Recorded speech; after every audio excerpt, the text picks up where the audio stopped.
let's look into the latest recruiting buzz surrounding Illinois basketball, specifically the news about international prospect Dame Sarr and how he is leaning toward Oregon or USC at this point. This is a tough blow for Illini fans, but don't worry, Illinois has a plan, and there are plenty of other talented players out there on their radar. We're going to break down why Sarr is such a hot commodity, what Oregon and USC are bringing to the table, and how Illinois is pivoting to other options like Ian Jackson, Jameer Watkins, Andre Stojakovic, and Adam Miller. Plus, we'll touch on how these players could fit into the Illini's roster next season and give a quick scouting report on Sarr himself.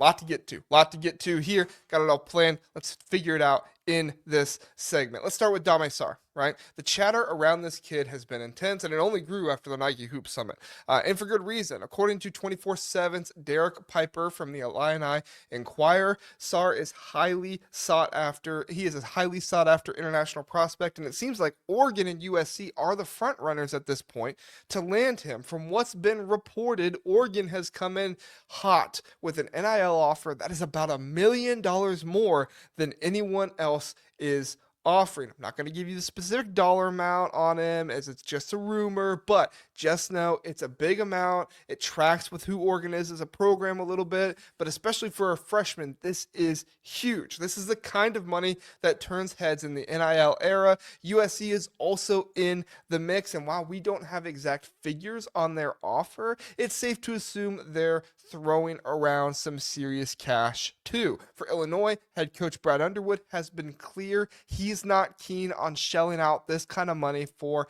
a freshman, no matter how talented. And honestly, it's a sensible approach, if you ask me. Spending big on unproven talent is a gamble. It's not that I'm saying Dame Sarr isn't going to be great. I think he's going to be great, but still, it's a gamble, especially when you're trying to build a balanced, experienced roster.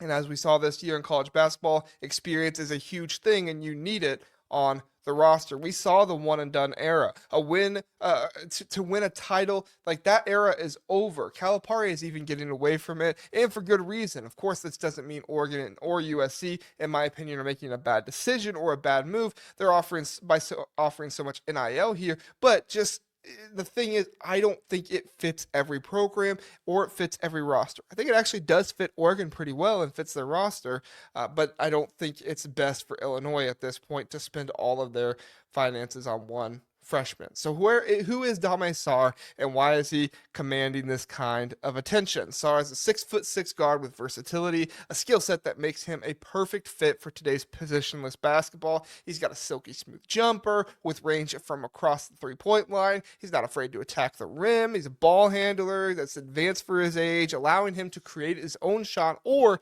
set up teammates as well. Defensively, he's got the length and the athleticism to guard multiple positions, which is huge in college basketball, where matchups can make or break a game. Think of, him as kind of a combo guard with a big wing potential, right? A guy who can score, facilitate, and lock down on D. Sounds worth it for all that money, right? His international experience means he's already played against high-level competition, so he's not coming in raw. That's why schools like Oregon and USC are willing to go all in on him. Now, let's talk about why I think Oregon is the favorite to land Sarr. First off, my guy Sonny Verma was telling me that's what he thinks about the situation, that he thinks Oregon seems to be the leader, and he's creating some of the best content out there over at Locked On Illini, so go check him out. In today's college basketball landscape, though, NIL money talks, and Oregon has been aggressive in using it to build its program. Their coaching staff, led by Dana Altman, has a track record of developing guards who can shine. Altman's system thrives on versatility, players like Sarr, who can score in bunches and create plays. Plus, Oregon's recent recruiting momentum gives them an edge. They've been landing high-profile guys, and Sarr would fit right into their vision of a fast-paced, guard-heavy lineup. USC, on the other hand, is no slouch either. Under Eric Musselman, the Trojans are rebuilding with a focus on athleticism, scoring, and Sarr would be a cornerstone piece for them. But my guess here is Oregon's the combination of cash and system fit that gives them the upper hand. Of course, time will tell, and recruiting is never a sure thing, whether it's in the portal, whether it's international. It's never a sure thing until the ink is dry in these situations. So where does Illinois go from here, right? We talked about Sarr and how he's probably going 2 different other places, maybe whatever's going to go on there, but losing out on Sarr stings. But Brad Underwood and his Illini staff aren't sitting idle. In a recent chat with 24/7's Jeremy Warner, he was tweeting about it. Underwood made it clear that the Illini want to get older this offseason. They're targeting experienced players who can step in and contribute right away, particularly a combo guard and a wing. This makes sense when you look at Illinois' roster needs. They want guys who have been through the grind of college basketball, who can handle the pressure of the Big Ten, and who can complement their core players. The 3 main guys that I would say they're looking at right now, and Sonny gave me these names as well, so I feel confident about them, are Ian Jackson, Jameer Watkins, and Andre Stojakovic. Plus, there is also Adam Miller, who's being thought of, and he's a familiar face for Illinois fans. But first, let's start with Ian Jackson.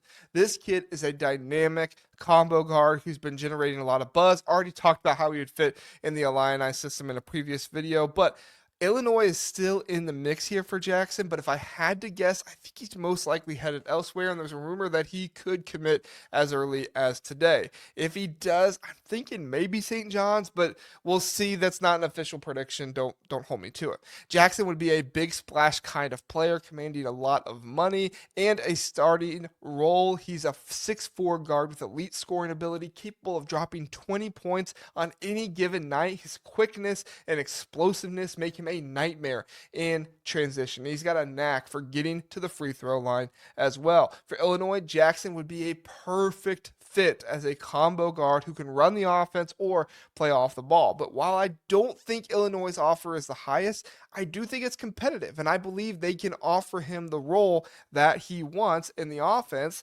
And as we saw, I mean, look, that could tip the scales, right? Like I said, I'm not predicting that he's going to go to Illinois, but we did see a role mean a lot to a player when Lamar Wilkerson chose Indiana over Kentucky. When everyone thought he was Kentucky bound, by the way, got that prediction right in my videos, so go check out the receipts. Anyway, I'm not going to brag on it for too long, but I do want to make sure you know I'm right. Anyway, next, there's Jameer Watkins, who Jeff Goodman reported that Illinois is in the final 3 for the 6'7" wing out of Florida State.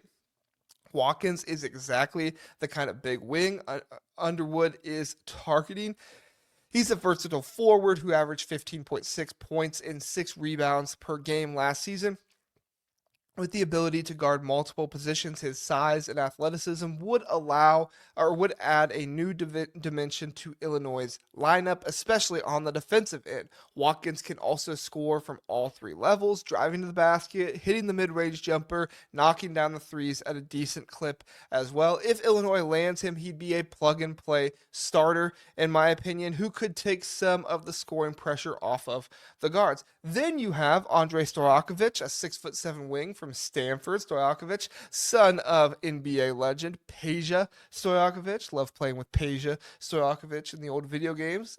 He was a sharpshooter back then in the video games, just like he was in the NBA, but with a high basketball IQ. That was the problem. I didn't have the video game IQ, so that kind of wasn't the best situation. Anyway, he's not as polished as Watkins yet, but his upside is huge. Last season, he showed flashes of being a reliable scorer, averaging 7.8 points while shooting 40% from the field. His ability to stretch the floor would give Illinois another weapon, especially in the pick and pop situations. Stojakovic is more of a long-term investment, but he'd fit nicely as a wing who can grow into a bigger role. And like I said, that Brad is thinking of the future here. I just need you, like, Brad, I'm glad you're thinking about the future here. I just need you to retain these guys, Brad. Keep dudes like him around. If you get him, keep him around. Finally, last one to talk about, Adam Miller, a name Illini fans know well. Miller, who started his career at Illinois before transferring to LSU,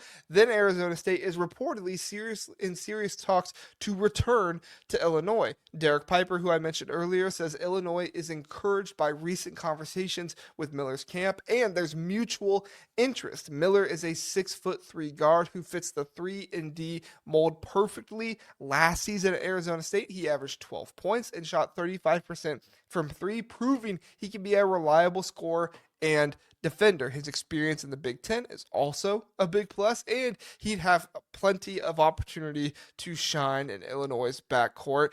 The catch is that Baylor is in on him quite a bit too, and it looks like they might be making how should I say this, a more compelling financial offer than Illinois is. Piper calls it a 50-50 raise, but if the money is as different as the rumor is saying that it is, I would say Baylor has the upper hand here. But Miller's desire to return home, play for a winning team, maybe it's a better role than what Baylor is offering. If they land Jackson or Miller, they've got a dynamic combo guard. I think that's going to serve them well, who can score and facilitate. Watkins or Stojakovic could slot in as the big wing, adding size and versatility and shooting. Illinois also keeping tabs on Will Riley, their freshman who's testing the NBA waters.